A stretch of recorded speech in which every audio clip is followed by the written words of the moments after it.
Other meal deals leave you craving more. But wait, there's Marco's. Marco's Pizza gives you more with our new More menu. More pizza, savory sides, decadent desserts, and more. Starting at just $5 each when you spend $7.99 or more. Try Marco's More menu. But wait, new breadsticks. Oh, yeah. Try Marco's More menu. But wait, new 6-piece wings. Try Marco's. But wait, new chocolate Cinnasquares. We're gonna need more airtime. Minimum spend required. Use code More menu with $7.99 minimum spend or code Get More with $8.99 minimum spend. Tiered prices higher at certain locations. Valid on the More menu only. Restrictions apply. This is an Extra 106.3 podcast. To hear more live and local content like this, tune into 106.3 FM or download the Extra 106.3 app.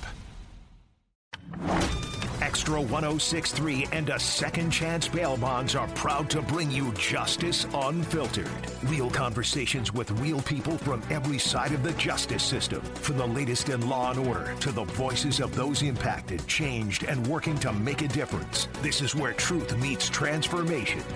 Now, it's time for Justice Unfiltered, presented by a Second Chance Bail Bonds on Atlanta's only conservative news and talk station, Extra 106.3 FM and the Extra 106.3 app.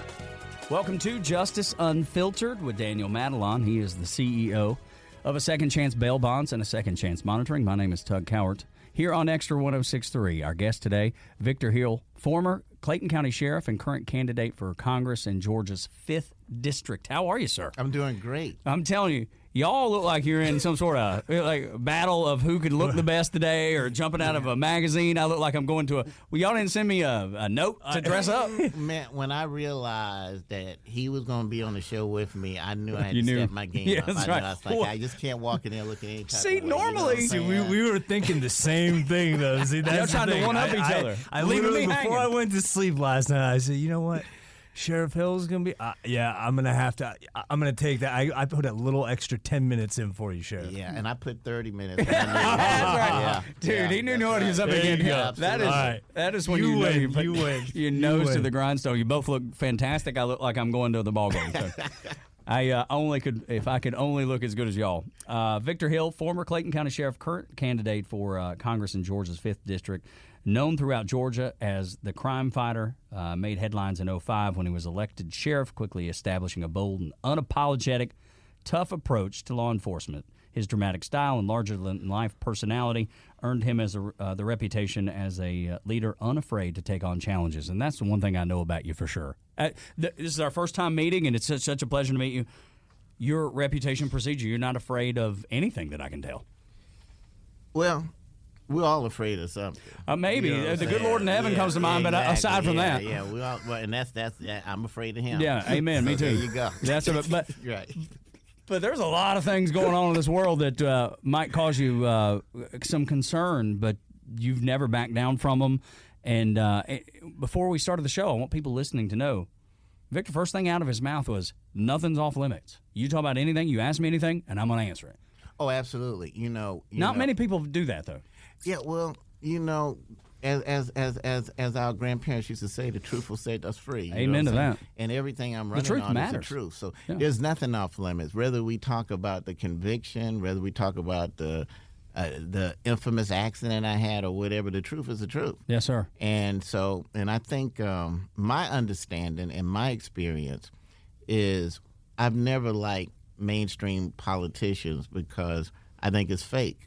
Amen. Right. Hallelujah. Exactly. Well, we preaching the gospel this morning. Right. I think people want people that they can relate to. That's right. I think there's a false thing out there that you're looking, hey, we're looking for a candidate that has no baggage or whatever. There's no Good luck one that finding doesn't that. have any baggage. That's right. And, Everybody's got something. Last we checked, there was only one perfect man that walked Amen. the earth, and he's shown absolutely no interest in coming back and running for office. That's right. So we're left with human beings. You That's know what I'm right. saying? Absolutely. So there you go. No kidding. You recently announced that your campaign for Congress, pledging to restore fairness to the justice system, preventing political misuse of federal agencies, ensuring federal resources reach undeserved communities, and you also share the vision of, through the story, Hill of Justice, podcast and memoir that Vigilante Sheriff is the title of it. And I like this because I do a political morning show. We talk about politics all the time. You describe yourself as a Democrat committed to accountability, common sense, and giving a voice to everyday people who feel left behind when it comes to the system.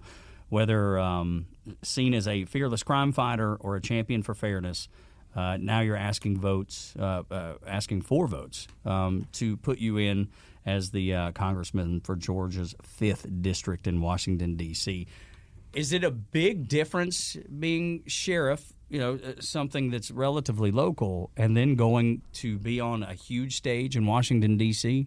Well, it's a huge difference. I'm not a stranger to being a legislator. I was actually a state representative in Georgia back in 2002. So 2 very different jobs. One you're setting policy, the other one you're enforcing the law. But I'm glad you brought that up because that brings up an interesting introduction that we can do. A lot of people don't remember when I was a state representative, but when I got elected, it was the year that Georgia turned red. So for the first time in 100 years, we had a Republican governor, we had a Republican Senate. So what did I do? Did I go down there and start calling everybody that's a Republican racist and arguing with the governor and blaming him for everything that's wrong with Georgia? Didn't do that at all. What I had to do was work across party lines. Okay, what can we get done? And I was able to pull off a feat that a lot of people who've been in politics 20 years down there haven't done. I was able to author and pass 4 bills into law. There was no way to get it passed without bipartisan support because they're the majority. And guess who has to sign that bill or veto it? So by saying, okay, well, we can't work on this, let's shake hands, let's move on to something we can work on, I was able to develop relationships and get some things done, and not in meaningful legislation, things that protected kids from being molested, things that help victims of domestic violence so they didn't have to pay unnecessary fees that the very perpetrators didn't have to pay, and we were able to get some good things done. And that's what it takes. If you're a professional legislator, you've got to be able to do problem solving. Just a bunch of yelling and screaming and rhetoric gets absolutely nothing done. But Victor, that seems to be the only way I see politics work on a daily basis, and I talk about it on a daily basis. Why don't people take a page out of your book and do just what you said? That doesn't happen, and that's on either side. Well, there's a wise man once told me people grow old, they don't necessarily grow up. So the challenge is to try and grow up as we age because we're going to age no matter what. There's a big difference there. But that's what it takes. I was a hostage negotiator and a homicide detective before I ran and became sheriff. And I can tell you right now, those years I spent as a hostage negotiator, I have never successfully negotiated anything by calling the guy who I'm trying to get to come out names and accusing him. That's not how you do it. And then, of course, he's going to have a support group there. He has to. He's going to have a sister, a brother, a mother, or someone that doesn't want us to send SWAT and they want him to come out. And I've never successfully negotiated anything by criticizing them and saying, how can you support this guy? That's just not how you negotiate to get things done. There is no legislation without compromise. There is none. And even when you're in the majority, there are still issues where if you don't have support from the minority, you can't get it done. That's right. And the only way you can do that is you got to be able to sit down at the table and negotiate. And that's how legislation is passed. And that's why I was successful just as a freshman legislator, first time, and I ran for sheriff afterwards. I was only there 2 years and get it done. And I think you and I know there's been people in the legislature that they can't even pass gas. Excuse my. That's right. Right. No, right. Yeah. But it's you the know what I'm truth. saying? Right. But it's true. Exactly. We've seen it, Daniel. Yeah. We've seen it. Oh, We've had these real. discussions. It's nuts. I've always heard if both parties leave the negotiation feeling like they got something, but they gave something up, so they didn't win necessarily, but they didn't lose. Right. Then everybody usually walks away, and it's a pretty good deal. If somebody leaves and they got everything. Then the other guy is going to be like, well, I'm never doing this again. Right. So negotiation, like to your point, negotiation is always give and take. I just don't know that exists anymore. Well, somebody's got to try. Which is the importance. Exactly. Somebody has to take the lead and be the leader of that. And that person's going to have to be me, obviously. That's right. But Absolutely. I'm no stranger to taking the lead in things that are controversial. So there you go. I think we're clear on that one. Do you have any good examples, Daniel? There's several floating around on Google. No doubt. See, that's the thing. Like, I know a little bit. Clearly, not nearly as much as Daniel. You know, and It's the been a relationship. ride. How long have y'all known He's each been on a other? ride. We first met years ago at the Marriott Gateway. That was back when you were sheriff of Clayton County. Yes. That was the very first time. Yes. And then there was some time in between. But yeah, that was the very first time. That was back when he was. What did you say? The year? What year was it? When he was actually sheriff of Clayton County. So that was back. When was your last? Been several years. Yeah, it's been a while. Yeah. Right. And was that during my first term? That was during my first term we met, right? Yep. Right. My first term was 2005 through 2008. So Yeah, it would have probably been around 2008, probably somewhere right around there. absolutely. Yeah. What was it about Victor that you're like, this is a guy I can work with? Well, I love people that have the personality and kind of who he is as a person. I gravitate towards, right, and just the energy and what he brings to the table. And look, even the controversy, I like it, right, because at the end of the day, he stands up for what he believes, and whether that's right, wrong, or indifferent, or you agree or disagree, it is what it is, and that's the path. And I like that. So I like that decision making. I like the leadership. I've watched him over the years, what he's done, and it makes sense for me. I like it. Simple, yeah. Victor, what about Daniel? What is it about Daniel you like working with? Well, it's interesting because everything he just said about me is how I feel about him. That's awesome. He's That's cool. very Yeah. innovative. So That I know, and I've learned in a very short amount of time. Exactly. He thinks outside the box. So as the young folks would say, game recognized game. And That's right. as the old folks would say, kings recognize kings. Yeah, there we go. So whichever one we want to pick. Exactly. But I think it's a mutual admiration. I got a youngin', so Yeah. I'll stick with game recognized. I mean, there you go. I hear it. Yeah. Because I'm he gonna says go it with all you the on that time. one, too. He says it all the time. But he honestly, it's been fascinating to watch him literally just navigate, the interesting things that have laid in front of him in life. The blessings, I guess, that have been laid in front of him. So it's been really just unbelievable, really, just unbelievable. Yeah. Not well, real, I appreciate that. It's just cool to see two guys that respect each other a lot and working together as long as you have, still being friends and having that mutual respect. When we come back, we're talking to Victor Hill, former Clayton County Sheriff and current candidate for Congress in Georgia's 5th District, here on Justice Unfiltered with Daniel Matalon, CEO of a Second Chance Bail Bonds and a Second Chance Monitoring. My name is Tug Cowart. When we come back, this word is a buzzword. I use it every day, or I hear it used every day, and that is lawfare. How lawfare shaped Victor Hill's campaign. When we continue on Extra 106.3 with Justice Unfiltered. Other meal deals leave you craving more? But wait, there's Marco's. Marco's Pizza gives you more with our new More menu. More pizza, savory sides, decadent desserts, and more. Starting at just $5 each when you spend $7.99 or more. Try Marco's More menu. But wait, new breadsticks. Oh yeah. Try Marco's More menu. But wait, new 6-piece wings. Try But Marco's. wait, new chocolate Cinesquares. We're gonna need more airtime. Minimum spend required. Use code More menu with $7.99 minimum spend or code Get More with $8.99 minimum spend. Tiered prices higher at certain locations. Valid on the More menu only. Restrictions apply. Buying a car shouldn't be a mystery. Hi, I'm Stacey Ellis, Vice President of the Jim Ellis Automotive Group. At Jim Ellis, we believe in complete transparency because you deserve to know exactly what you're getting. That's why we show you all the numbers, no hidden fees, no surprises. We explain every option clearly so you can make the right decision with confidence. And if you ever have questions, we have answers. Our team is here to guide you, making sure you're informed and in control every step of the way. At Jim Ellis Automotive, we don't want to sell you just any car. We want to help you buy the right car, because doing the right thing for you is what matters most to us. Experience car buying the way it should be. Honest, straightforward, and built around you. And don't forget, Jim Ellis buys cars too. It's the safe and easy way to get maximum value for your car. To get started, visit one of our 21 convenient locations across Metro Atlanta or shop online at jimellis.com. The quick, easy, and convenient way to search and compare more than 5,500 cars, trucks, and SUVs. Jim Ellis Automotive, where you can always expect the best.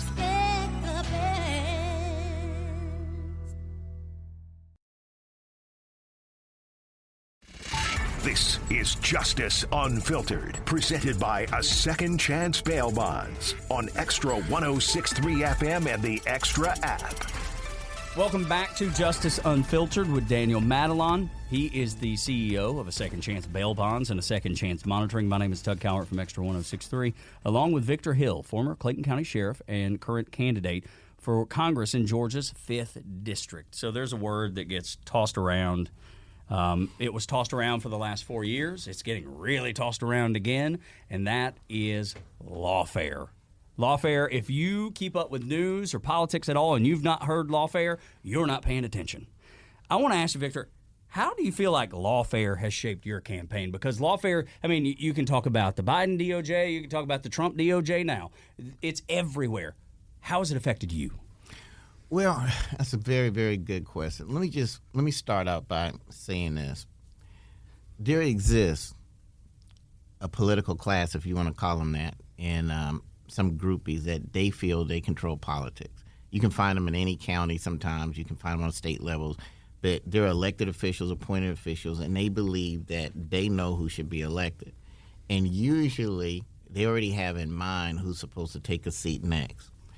And if you're like me, I'm an outsider. And let me tell you why I say that. A disruptor. Exactly. Most guys that become sheriff of the county, they're born in that county, raised in that county. They've spent maybe a great deal of time at the sheriff's office, and it's pretty much agreed this is the next guy that's going to be sheriff.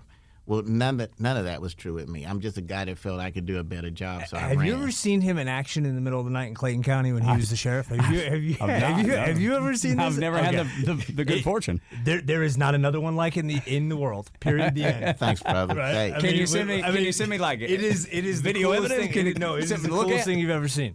It's really cool. So when I ran, as some people would like to say, the powers that be, I wasn't in the political clique or whatever. And I was even told by a former commission, hey, we'll decide who the next sheriff should be. You should keep doing what you're doing or whatever. Well, I ran and I won. And not only did I won, in the words of the great song singer, I did it my way. Oh, yeah. Yeah, Frank Sinatra. Exactly right. And that was a problem. So it's interesting because it's almost like we saw a repeat of it in the last election. But it actually, the playbook was actually happening years ago with me. I run for office, I make all these changes, and I lose re-election. Barely. And I believe it or not, I actually made a call down to the local election agency to ask them because there was a discrepancy or whatever. So, it's a miracle they didn't try to indict me for that. Oh, my gosh. Well, 3 years later, I announced, I took it on the chin. 3 years later, I announced I'm going to run for re-election. And the minute I announced I'm running for re-election, all of a sudden a special purpose grand jury is put together. And then they start investigating everything I did when I was sheriff. And let me tell you what they came up with. They came up with a 27-count RICO indictment. So when a lot of people hear it, they're like, oh, my goodness, this guy's a mob. He's the John Gotti of Clayton County. Well, I run and I win re-election under indictment. And That's true. I go to trial and I beat it. Well, people think, well, how did that happen? Well, a lot of people, because the media would never put it out, and we know they know because we sent it to them, I was actually indicted for stealing my own police car, the same police car, 5 times. Think about that. I stole the car, brought it back to myself, stole the car, brought it back to myself, or whatever. And repeated it 5 times. Exactly. And then every time I put gas in the car, it was a predicate charge. And so they come up with a 27-count indictment just on that alone. That's insane. And RICO is really designed for the mob. It's usually millions of dollars. And so now you got a RICO case based on probably less than $2,000. And no one would say what it was really about. Of course, the judge, not the judge, but the jury saw through it, and that was the end of it. Well, anytime you see a person get indicted right when they're running for re-election, that pretty much tells you what it's about. There's a political motive. Right. I think it's pretty amazing that me and a lot of other politicians, we went our whole life without maybe as much as a speeding ticket. And then once you start running for office, all of a sudden you start getting indicted. And I think, anyone can see the timing of that. And if you looked at every time they came at me with charges, it was right around election time. What's so interesting is that the very same people that brought those charges were behind the charges that came with the feds. One of them was on the FBI task force. It's the same DA's office. That DA pushed it. And then the judge that was on my case, because if we had had a fair judge, it probably wouldn't even went to trial, because case law says cases like that no one's never heard or seen before, because I'm the first in the history to ever be charged with that. I've made history twice, actually. I'm the first sheriff to ever be charged with stealing his own police car. And then I became the first sheriff in the history of the country to be charged with ordering the use of the restraint chair, not striking anybody, not doing anything to anybody. And then they were able to create these charges. Well, that's kind of the origin of why I'm running. How are DAs able to do this, prosecutors able to do this? Because of grand juries. You remember that movie called The Star Chamber? I don't. It's an old movie. Star Chamber? So I need Star to look Chamber, it up. right. And it was about a group of people that they started holding these hearings on who they believed to be criminals. Some of them actually were criminals, actually. And then they would decide their fate. It was a star chamber. Well, interestingly, in our country, we still have a star chamber, and it's called a grand jury. Because think about it. A prosecutor can go in a room with a grand jury. You won't be there. You might not even be notified. You can't be there to hear what they're saying. You can't bring your attorney in there, and you can't give a defense. So they can literally tell this grand jury anything they want to.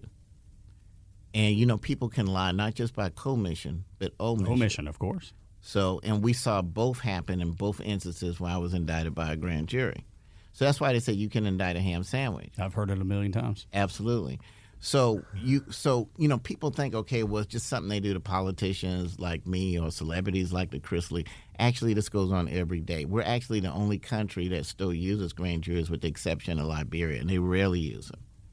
And in a system we have that's based on fairness, it's ironic that it's still there. There are 2 states that don't use grand juries, and you notice that they're going to be lower on the numbers of having a congestion in the criminal justice system and having people in their state prison. If we reform how we do grand juries, that would protect a whole lot of people. And that reform should be just as simple. They should be open. They should be transparent. You should be able to attend. Your attorney should be able to be there, and you should be able to give a rebuttal. I guarantee you, if that had happened in both cases, I would have never been indicted. So then we get to trial. Okay, why did we lose this trial? Why is it that the motion to dismiss didn't happen, even though it was clear that these type of cases shouldn't go before a jury? Well, we find out the judge is friends with the DA. Her husband used to work at the DA's office at the time they came at me and made up the stuff of stealing the police car. Seems like somebody should know that. Absolutely. Or it seems like the judge should make it known and recuse herself. Yeah. And then not only that, she's Facebook friends with a political opponent, and it turns out that her and her husband is friends with the main political opponent who helped push this through. What a web. Absolutely. So you wonder why. Well, I don't wonder why. But why is it that certain things weren't allowed to be introduced, like the fact that it started over a political campaign, and that the person that they claim that was in the chair is not only a person that's been in the chair several times, but he was working on a campaign to unseat me. All these type of things we weren't able to present to the jury. So it's in a vacuum. Things like the fact that none of these guys made a complaint. They went and sought them out and said, hey, were you in the chair? Well, guess what? You're a victim. And then all of a sudden, miraculously, all their stories are the same. Out of 630 people who've been in that chair, put there by my staff, because I think I'm only responsible for ordering it about 10 times, but only the 6 that I ordered are injured, and all of them miraculously urinated on themselves. Yet there's no decontamination reports. Yet there's no indication of it in the pictures. And some of them have been out of jail almost a year, never made a complaint, never said they were injured. But suddenly when they get contacted, next thing we look, charges are being dropped on some of them. And of course, so where is the line, though? Where's the line? Where's the line for law enforcement in that scenario? What? Well, again, I believe that the reason we see the increase in crime that we see is because law enforcement is afraid to do their jobs. And I think they're afraid to do their jobs because of situations like you see that happen to me. Because I'm not the only one it happens to. It happens all the time in different situations. And I think the only way to stop that is you've got to take away that tool. You got to stop that the way I used to stop drug dealers. I can't change a man's heart and not make him want to sell drugs. But if I put a car in front of his house with flashing lights, no one's going to come buy drugs, and he's going to end up moving someplace else. That's a good point. Right, yeah, that's well, a quick fix. Exactly. Well, there's no way to unroot all of the prosecutors that we've seen do stuff like that, and we're notorious here, right here in Atlanta, especially Fulton County. But it happened in Clayton, happened in DeKalb with Bro Ellis. But what you can do is put guards in case, and that car with the flashing light would be to reform the grand jury. If a prosecutor no longer has the ability to control it unchecked, unfettered, and if they're held accountable, if they lied to the grand jury, like what they did with me, and tell them things that wasn't true just to get the conviction, and then don't even say it in court because they know it didn't happen. If that right there stops from a local, state, and national level, as we've seen lawfare turn out, you'll never see it again. Notice all of the lawfare situations we're talking about, it came as a result of a grand jury. Not That's a right. warrant, whatever. That's right. Up to and including the president. That's right, yeah. It was indicted by a grand jury. And you can indict a ham sandwich. And everybody that was a victim of this politically, notice they didn't suddenly become the subject of an investigation until they decided to run for office or run for re-election. That right there tells you what it's all about. You're the only person that I've ever heard say this before. Eliminate grand juries. Why do you think more people who've not been, maybe they've been victimized by it, maybe they've seen it from afar, maybe they've seen it from the inside, why don't people say this more? Why are you the only one? Good question. Sure, it's hard to answer. It's a good question. It could be fear. It could be fear because you're talking about going up a system that's already in place. You're talking about going up against people who can walk in a grand jury room today and indict you literally on anything. Yeah, you're making waves. Exactly. You're disrupting. And then once that indictment comes, then you're in the system. And you've got to figure out what to do at that point. And if you don't have the means or the will, then you get what I call a plea gun put to your head. Hey, if you go to trial, we'll give you 5 years. If you go to trial, you get 15 years. That's not fair. That's not what this country was based on. A person has a constitutional right to a trial. So to make a person have a trial penalty. But here's what's crazy. When I research what would happen if we reformed grand juries, when I research what would happen if we made that plea thing fair, not only would it unclog the criminal justice system, because all the stuff about we got a 95 conviction rate is a bunch of BS. It's not like we're dealing with some brilliant Perry Masons around here. Basically, you lie to a grand jury, you get an indictment, and then you put a plea gun to a guy and you get a conviction. Right. If you do that, we would save billions of dollars. The prison population would probably decrease by 25% just on that. And then we could get to the real cases, the real things that are going on. The real people are getting killed here in Fulton County. Cases that have yet to been solved, like this case that I think we're all still mad about when a woman and her dog was killed. We don't hear anything about that, but we're spending millions of dollars going after every politician we can find and fight all of these craziness when we can actually be getting to the real crime. That would fetter out all of these crazy cases. And not just that. There's some things like what we saw in Clayton County with 2 coaches. They're coaching a track star. Unfortunately, she collapsed, loses her life. Was there negligence on their part? Probably so. But you indict them for murder? Yeah, it seems strong. That's not murder. Murder is malice of forethought. At best, it would be involuntary manslaughter, which means negligence. And they indict people on stacked up charges just so they can negotiate a plea. And that's not right. Is that a money thing, you think? I think it's a lot of everything. I think it's money. I think it's power. Yeah, no Influence. doubt. Yeah, to say that we got convictions on this and they're playing with people's lives, and that's unfair. A person shouldn't be charged with something they didn't do. If you want to say that they were negligent, that's fine. That's involuntary manslaughter. But to convince a group of people who don't know the law, hey, we're going to indict this person on murder, that doesn't even fit the elements. You couldn't even go to a judge with something like that and get a warrant on it because it doesn't fit the elements. So this is happening to the everyday man every day, not just the Victor Hills of the world, just not the Chrisleys of the world. It's happening to people we don't hear about because the only time you hear about it is if it's the type to get publicity if you're sure. a celebrity or a politician. Yeah, but the this is president. happening to people every day, and this would be a great relief for them. So I'm fighting really for them. My case is beyond that now. So I mean, that's a scary thought to exactly. think that you could actually end up in a cell for years. Absolutely. And you did nothing wrong. I mean, And potentially. let me tell you this. You appreciate this as a businessman because this has actually happened. Because that scares me. That Right. hearing stuff like that scares me. Right. Let's just say you're at the top of the game and you're outweighing the competition, which Which I mean, you probably yeah, are. He are. Daniel right? actually is. Yeah. You don't wear that coat without doing it. Exactly. but let's just say your competition just happens to be friends with a prosecutor. Right. And they got some type of deal or whatever. Well, if we can indict this particular person, well then he can no longer hold this particular license to have that business, and now we've eliminated our competition. Wow. And that has happened. Like you wouldn't be referring to like a sheriff. That can that's true. That's very, very, very true. Hang on, I feel like there's an inside something that I don't know about here. Yeah, Oh, no, it kind of goes if back it to goes back to my case. His case. That's why I was referring. I was referring to his situation. Yeah, the guy I was running against at that time, Kim Kimbrough, he and the DA were friends. They ran as a slate. I do recall this. Now it's starting to Exactly. come back to me. Right. So when I ran for re-election, next thing you look, there's a special purpose grand jury. Where does that relationship stand today? With who? With Kimbrough? There is no relationship. I was just asking. I was just asking. It was just a question. I'm one of those guys. I don't pretend. You know, if you're an enemy, you're an enemy. There's really nothing to talk about. Right. You know what I'm saying?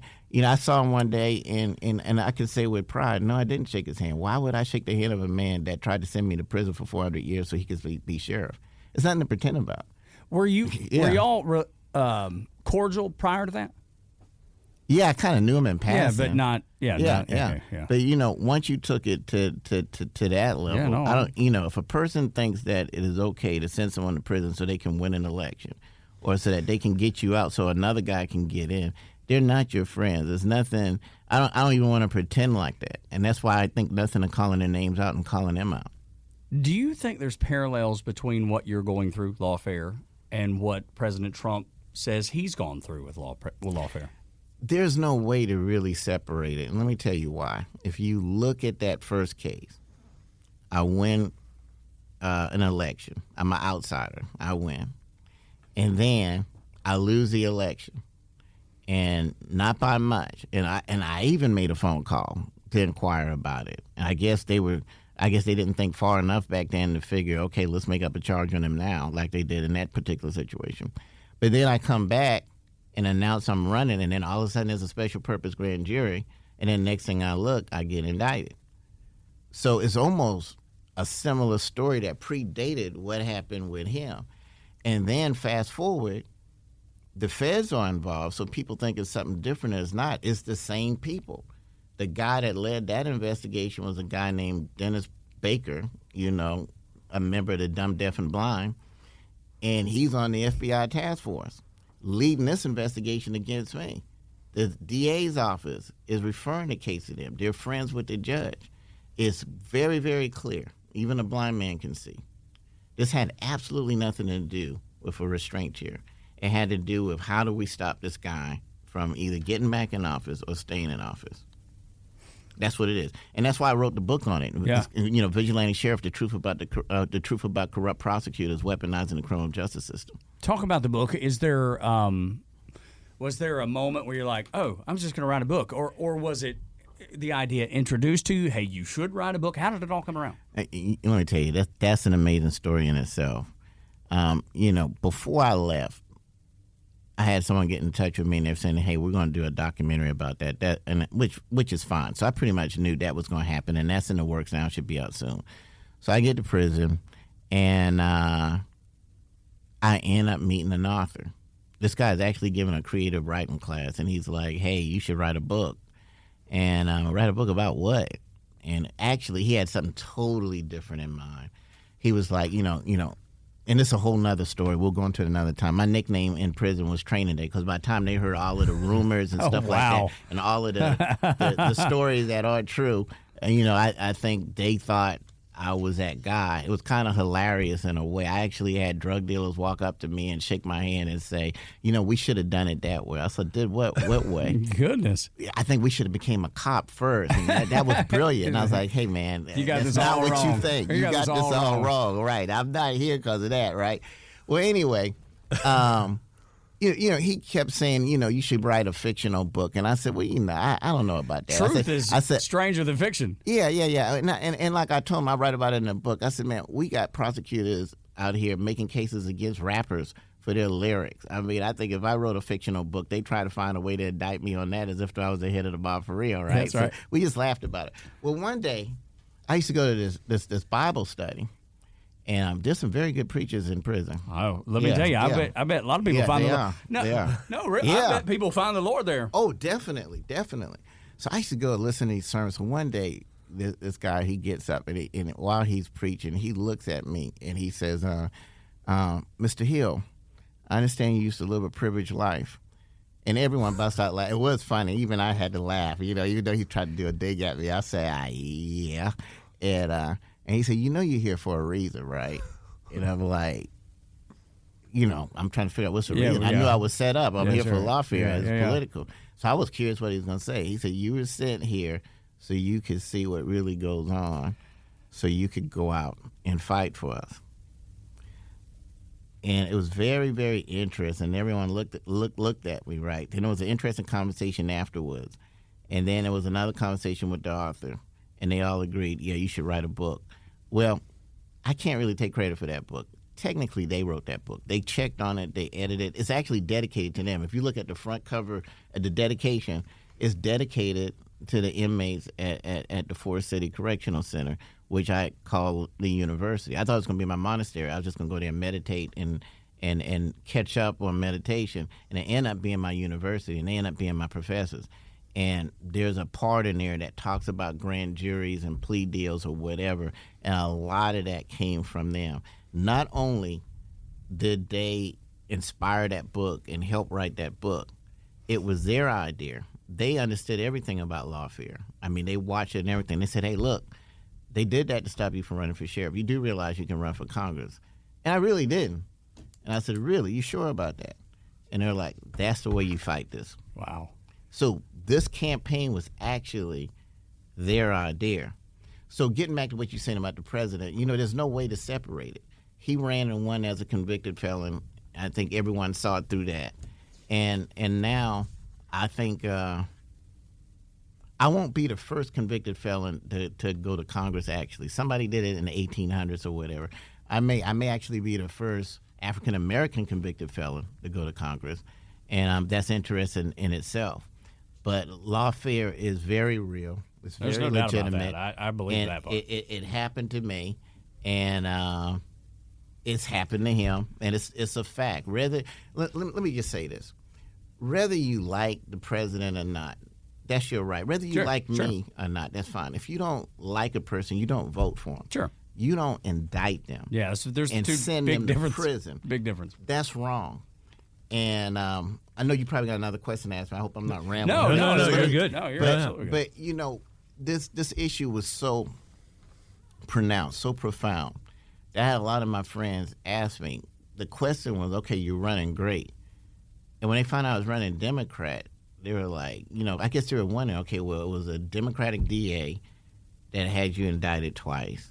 It was a Democratic appointed U.S. attorney that pushed it. It's a Democratic appointed judge that not only rigged the trial but coerced a holdout juror when the juror was out 4 days. How could you possibly run as a Democrat when they were behind that? And my answer to that is simple. I've got outlaws in my family. 2 of them I had to run out of Clayton County. One of them I put on a bus and sent back to South Carolina. The other one I ran back to DeKalb County. No insult to my friends in DeKalb County. Sure. But they're still my family. They're just wrong. One of them doesn't speak to me this day. I'm sure if we don't talk now, we'll talk in the afterlife. But they were wrong, and it had to be dealt with. These folks are wrong. They need to be dealt with. So I don't think the answer is to leave the party. I think the answer is to right a wrong and bring what the Democratic Party needs, and that's strong masculine energy and some common sense. Talking to Victor Hill, former Clayton County Sheriff and current candidate for Congress in Georgia's 5th District, on Justice Unfiltered with Daniel Matalon, CEO of A Second Chance Bail Bonds and A Second Chance Monitoring. My name is Tug Cowart. When we come back, Victor, I want to ask you, if you're elected, what concrete steps would you take in Congress to make sure lawfare doesn't continue? Next on Extra. Other meal deals leave you craving more? But wait, there's Marco's. Marco's Pizza gives you more with our new More menu. More pizza, savory sides, decadent desserts, and more. Starting at just $5 each when you spend $7.99 or more. Try Marco's More menu. But wait, new breadsticks. Oh, yeah. Try Marco's More menu. But wait, new 6-piece wings. Try Marco's. But wait, new chocolate Cinesquares. We're gonna need more airtime. Minimum spend required. Use code More menu with $7.99 minimum spend or code Get More with $8.99 minimum spend. Tiered prices higher at certain locations. Valid on the More menu only. Restrictions apply. Buying a car shouldn't be a mystery. Hi, I'm Stacey Ellis, Vice President of the Jim Ellis Automotive Group. At Jim Ellis, we believe in complete transparency because you deserve to know exactly what you're getting. That's why we show you all the numbers, no hidden fees, no surprises. We explain every option clearly so you can make the right decision with confidence. And if you ever have questions, we have answers. Our team is here to guide you, making sure you're informed and in control every step of the way. At Jim Ellis Automotive, we don't want to sell you just any car. We want to help you buy the right car, because doing the right thing for you is what matters most to us. Experience car buying the way it should be. Honest, straightforward, and built around you. And don't forget, Jim Ellis buys cars too. It's the safe and easy way to get maximum value for your car. To get started, visit one of our 21 convenient locations across Metro Atlanta or shop online at jimellis.com. The quick, easy, and convenient way to search and compare more than 5,500 cars, trucks, and SUVs. Jim Ellis Automotive, where you can always expect the best.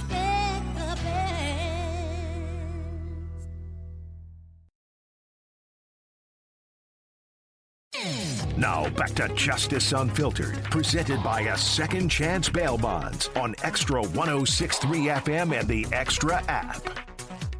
Welcome back to Justice Unfiltered on Extra 106.3 with Daniel Matalon, CEO of A Second Chance Bail Bonds and A Second Chance Monitoring. I'm Tug Cowart, along with Victor Hill, former Clayton County Sheriff and current candidate for Congress in Georgia's 5th District. When we finished off, I asked, if you were elected, what would you do in Congress to make sure lawfare ends? There's 3 bills. I've already worked on it. One would be the Grand Jury Reform Act, and that would make grand juries transparent, fair, accessible to the public, and it would hold prosecutors accountable so they can't misuse the grand jury. If I can't lie to a grand jury, why can they? You know, if we lie to a grand jury, we get charged with perjury. That's right. They lie to grand juries all the time, and they're not being held accountable. It would also be a plea deal reform act that would make that more transparent and accountable. Nobody should be threatened with more time if they want to go to trial. No one should have to worry about anything like that if they get to that particular point. But last but not least, and I haven't introduced this yet, but it was a lot of research that went into this because, you know, there's a thing called freedom of the press. One thing people got to understand is lawfare works with prosecutors and media. And just because the media has freedom of the press, it doesn't give them the freedom to lie. And what this act would do is it would hold the media accountable. A good example is John Benet Ramsey. Remember all of the press, or Richard Jewell. Remember how much press they got. We thought he was a bomber. They had everyone thinking. Well, what this Accountability Act would do is it ruined that man's life. It ruined their life. So imagine if every time they put out something false about you, and once it's proved it's not, that they would have to give equal time. That if every day at 6 o'clock you said that Richard Jewell is probably the bomber or whatever, every day at that particular time for the amount you did it, you would have to play it. The equal time you did to make a person look guilty, you would have to bring that back, and also would hold them accountable before that to put out certain facts as opposed to just putting anything out.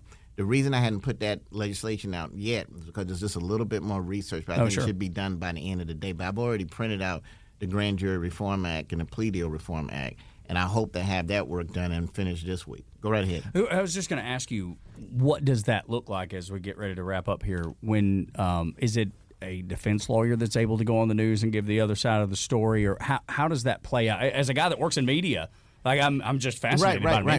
Right. That's what we're trying to work out. Yeah, because just nail again, that. the media does have freedom of the press. Right, of course. But at the same time, you got to understand you can't get a fair trial because by the time you play I get it. By the time you play all of this stuff, the jury is already tainted, which is what they do in a lot of these cases. So then there's no doubt you can indict anybody anyway, but once it gets to trial. But a person should have at least a fair trial and have the jury hear all of the other facts that's not being put out. Kind of like when the RICO indictment with me. By the time they got through, there are still people who believe I'm John Gotti. I mean, everybody in prison did. Right. Yeah. You explained this guy that coming up to you and saying that. Exactly. Yeah. Exactly. So what about somebody that's listening right now and they're like, I just don't know about Victor Hill. I'm not sure. What is it you want them to know? What is it that you want to say to them to change their mind or at least open their mind enough to listen to what you have to say? Absolutely. I think what I would say to them is first look at the performance, of when I was sheriff and when I was a legislator. I got things done. A lot of people, they just go there and they talk, and you really know when people don't know their jobs because they spend time doing everything other than their job. They're giving out turkeys. They're having coffee meets. They're having vision board meetings or whatever. It has absolutely nothing to do with the job. But when I was a sheriff, I did what sheriffs are supposed to do, and that's reduce crime, control the jail. When I was a legislator, I actually passed bills into law. If you want to get something done, I'm the man for the job.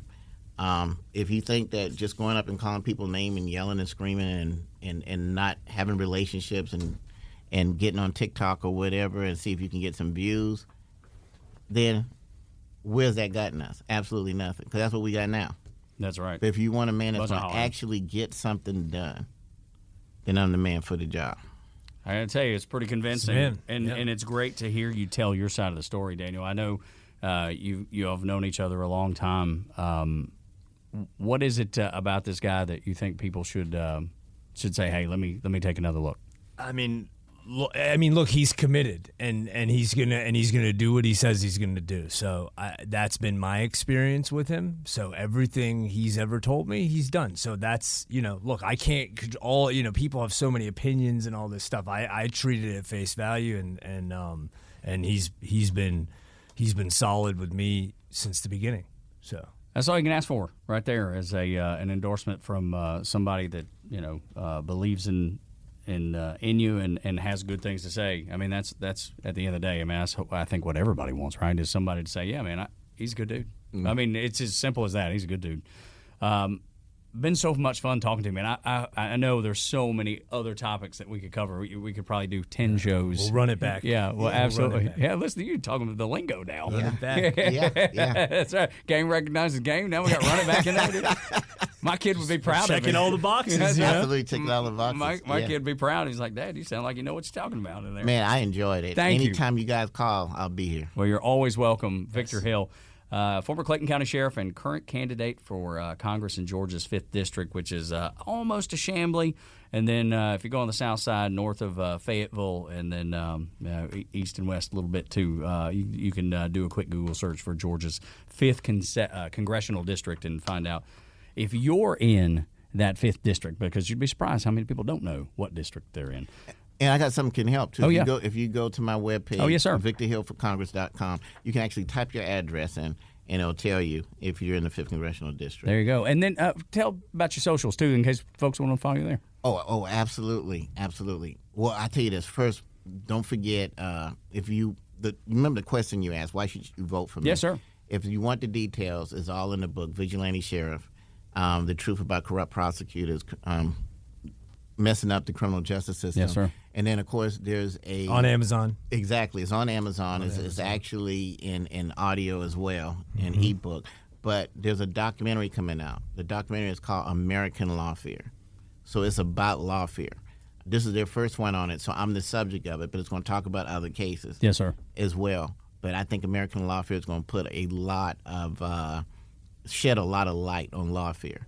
Goodness, man, there's a lot there, and there's plenty of it that's happened in the United States of America for sure, and sounds like in the state of Georgia too. Victor, we're running up on the end of the show, but you're always welcome. God bless you, and thank you so much for being on Justice Unfiltered. God bless you too, Tug. Daniel, my man. Yes, always.